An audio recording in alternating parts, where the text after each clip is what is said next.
هعمل شوية قرص النهاردة يستاهلوا بقك يا حبيبة قلبي. يلا يا حبيبتي تابع معايا الفيديو، وكمان في سر في الفيديو دوت، سر الحشوة. يلا بينا. السلام عليكم ورحمة الله وبركاته. ازيكم يا حبايب قلبي؟ عاملين ايه؟ يا رب تكونوا بخير. اهلا بيكم في قناتي كل يوم جديد مع ام رحمة على اليوتيوب. النهاردة يا حبايب قلبي هنعمل حاجة حلوة كده، طرية ولذيذة، كلها سمسم محشية بقى بحشوة. ده سر الفيديو النهاردة، حشوة جميلة ولذيذة مش قادرة اقول لكم. يلا بينا نتابع الفيديو ونشوف هنعمل القرص الجميلة اللي بالسمسم والحشوة السرية دي ازاي. قرص من الاخر. اعرفكم على مقاديره ونبدأ بقى ايه نعجن العجينة بتاعتنا. في البداية لو عجبكم الفيديو بتاعي لايك وشير وفعلوا لي زر الجرس واشتركوا لي يا حبايبي في قناتي عشان يوصل لكم كل جديد من اكلاتي اللي انا بعملها. يلا بينا. معايا كيلو من الدقيق وانا نخلاه، معايا نص كوباية زيت، معايا معلقتين كبار من السكر، معلقة ونص كبيرة من الخميرة الفورية، ورشة ملح. بس كده، هي دي ايه مقاديري اللي انا هستخدمها للعجينة. هنبدأ نعجن. احط الخميرة ومعلقتين السكر اللي هيظبطوا كده طعم القرصة، ومعايا رشة الملح دي مهمة جدا. هعمل ايه؟ ونص كوباية الزيت، واقلب الخليط ده كده.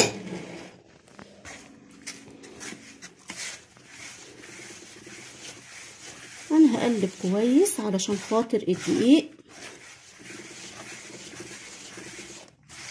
يشرب كده من الزيت اللي انا حطيته.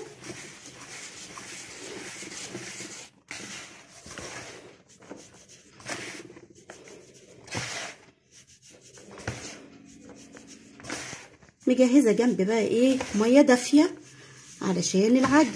حابه تعمليه بلبن يبقى حلو جدا، حابه تعمليه بميه دافيه زي ما انا هعمل هتبقى لذيذه جدا جدا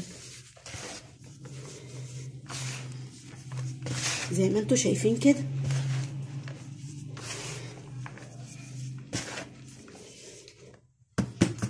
معايا الميه الدافيه، هحط شويه بشويه، مش هحط الميه كلها، وانا مش معايا مقدار ميه معين عشان هقدر اقول لكم عليه. لا، انا مدفيه ميه في شفشق كده زي ما انتوا شايفين كده، وهحط شويه بشويه لغايه ما اشوف العجينه بتاعتي ظبطت معايا ولا لا. بسم الله.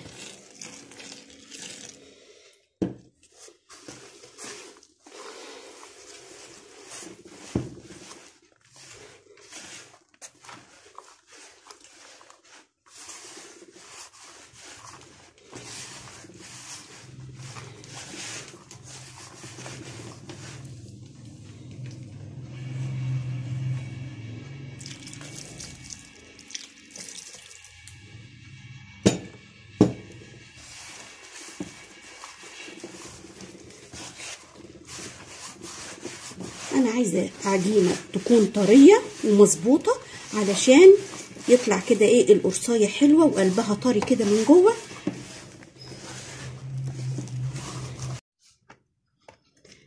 عجنت العجينه يا حبايبي، حطيتها بقى في طبق اصغر شويه عشان اغطي عليها واحطها في مكان دافئ علشان ايه تخمر براحتها. شايفين العجينه؟ شايفين العجينه طريه ازاي؟ هي كده كويسه جدا جدا، وهو ده ايه اللي مطلوب في العجينه بتاعتنا النهارده. هغطي عليها بقى بستريتش واحطها في مكان دافئ تخمر. هتقعد ايه بتاع ساعه كده، المهم يكون مكان دافئ عشان تخمر على طول. بعد ما العجينه بتاعتنا تخمر هنرجع مع بعض عشان نشكلها ونعمل احلى حشوه في القرص اللي هنعملها النهارده. وانا قلت لكم الحشوه دي سر. تابعوا الفيديو للاخر علشان تشوفوا احنا عملنا القرص الجميله دي ازاي. رجعنا تاني يا حبايبي بعد ما العجينه بتاعتي خمرت. شايفين شكلها عامل ازاي؟ بسم الله ما شاء الله. شايفين خمرانه واخده راحتها زي ما انتوا شايفين قدامكم كده. هاجي بقى هنا ايه، هعرفكم الحشوه اللي انا قلت لكم عليها مفاجاه في اول الفيديو. عارفين هي ايه؟ احنا هنحشي حشوه كده حلوه قوي ولذيذه جدا، وهتدي طعم حلو حلو حلو للقرصه بتاعتنا. ايه بقى الحشوه دي؟ عباره عن ايه؟ ده سمسم. معايا هنا ايه، كوبايه من السمسم او كوبايتين من السمسم على حسب ما نحتاج. معايا هنا كوبايه من دقيق البسبوس اللي هو ايه، السميد. ومعايا هنا نص كوبايه سكر، ومعايا نص كوبايه قرفه. هي دي الحشوه اللي انا قلت لكم عليها في بدايه الفيديو. طب هعملها ازاي او هجهزها ازاي؟ انا جبت طبق غويط شويه كده وهحط فيه السميد بتاعي او دقيق البسبوسه، واحط السكر،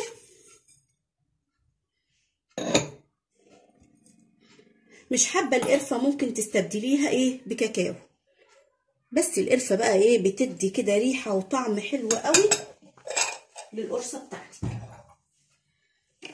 هقلبها. هنحطها بالشكل ده كده يا ام رحمه في القرصه؟ لا، هنعمل ايه، معايا ميه، احط شويه صغيرين نطريها علشان السكر ما يكرملش في قلب ايه القرصه.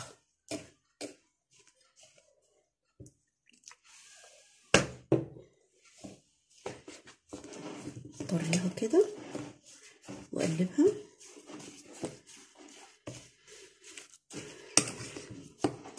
ريحه القرفه عامله ايه، شغل عالي قوي.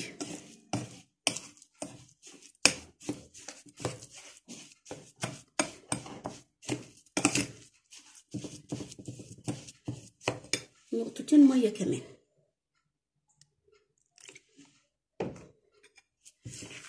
وكده الحشوه بتاعتي جاهزه.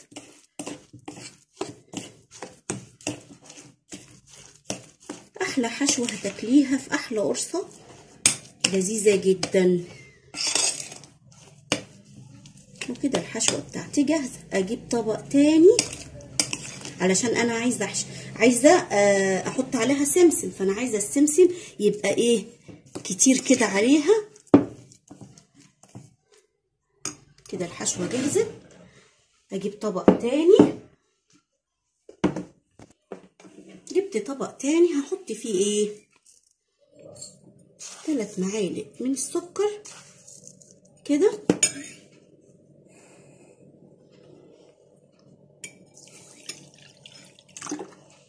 وقيمة ايه، نص كوباية مية، وادوب السكر كده في المية. لازم ندوب السكر كويس جدا.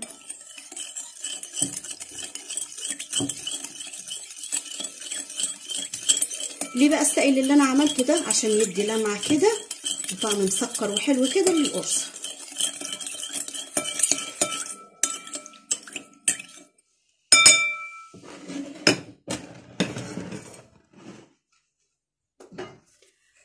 العجينة بتاعتي انا الاول جايبة صينية ودهناها زيت.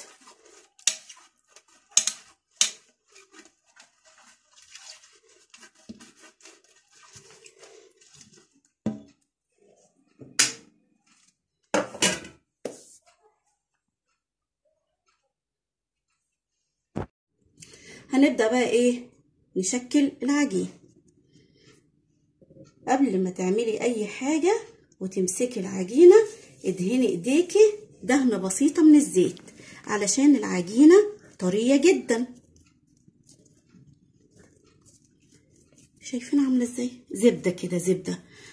انا خدت حتة عجينة او قطعة من العجينة بفردها كده، ها كده كده كده كده، واروح جايبة ايه، جايبة جزء من الحشوة اللي انا عملتها بالسميد والسكر والمية والقرفة، واروح لما بقى ايه العجينة بتاعتي كويس جدا. لازم نقفل عليها كويس. شايفين يا حبايبي؟ لازم نقفل العجينة كده كويس جدا. هعمل ايه؟ خلاص على كده؟ لا، هروح جايباها في المية بسكر اللي احنا عملناها او السائل، واحطها كده، واروح جاية على السمسم وعاملاها كده. شايفين؟ واحط في الصينية، احط في الصينية واعملها كده.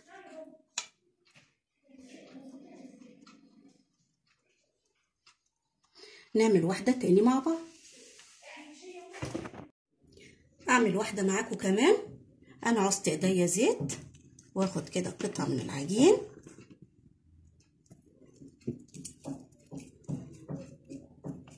كده، افردها كده،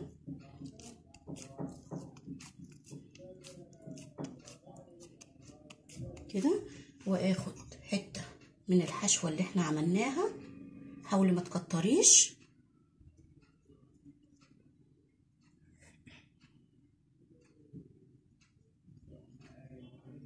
كده، واروح لما العجينة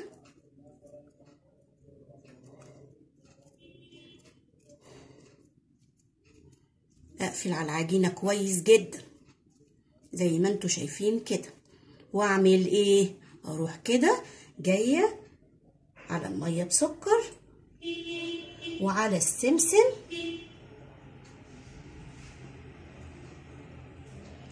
شايفين؟ واحط في الصينية. بصوا حبايبي، واضغط كده كده كده، بس مش جامد، بالراحة برضه كده، يبقى في مسافة بين كل قرصة وقرصة. هخلص بقى كمية العجين بتاعتي بنفس الطريقة اللي احنا عملناها، يعني مشينا خطوة بخطوة. هعمل كمية العجين بتاعتي بنفس الخطوات ونرجع مع بعض تاني. شكلت القرص كلها زي ما انتوا شايفين كده. بسم الله ما شاء الله، طلعت لي 25 قرصة زي الفل. انا بقى مشغله الفرن بتاعي على درجة حرارة 200. صينية القرص هتدخل الفرن. اول ما الاقيها استوت من تحت، اتحمرت من تحت كده، هشغل الشواية حاجات بسيطة تاخد لون، وانا هظبط الوقت. وفي نهاية الفيديو هقول لكم صينية القرص خدت قد ايه بالظبط في الفرن. هسوي القرص بتاعتي ونرجع مع بعض تاني. الله اكبر على الجمال. شايفين شكل القرص حلو ازاي؟ شايفين القرصة عاملة ازاي؟ شايفين السوا بتاعها عامل ازاي؟ ومن تحت كمان. افتح كده واحدة عشان اوريها لكم. شايفين الحشوة؟ شايفين؟ تحفة. ايه رأيكم؟ تستحق انكم تجربوها ولا لا؟ تحفة يا حبايبي، ريحتها جميلة جدا وطعمها مش قادرة اقول لكم الصراحة، يعني عايزاكم انتوا اللي تجربوها بقى بنفسكم. شايفين السوا؟ الحشوة دي خطيرة بجد، اكنك حشيها بسبوسة، بتاكلي كده قرص بالبسبوسة. حاجة تحفة ولذيذة. هتنفع بقى معاكي بقى في الفطار، في العشاء، مع كوباية شاي بلبن، كوباية شاي سادة، زي ما تحبي. انا كده الفيديو بتاعي خلص. يا رب يعجبكم ونقدر كلنا نستفاد من بعضنا لو معلومة صغيرة. في نهاية الفيديو حبايبي، اذا عجبكم القرص بتاعتي وعجبكم الفيديو، بالله عليكم تدعموني باللايك وبالشير وتفعلوا لي زر الجرس وتشتركوا لي في قناتي عشان يوصل لكم كل جديد. مع السلامة.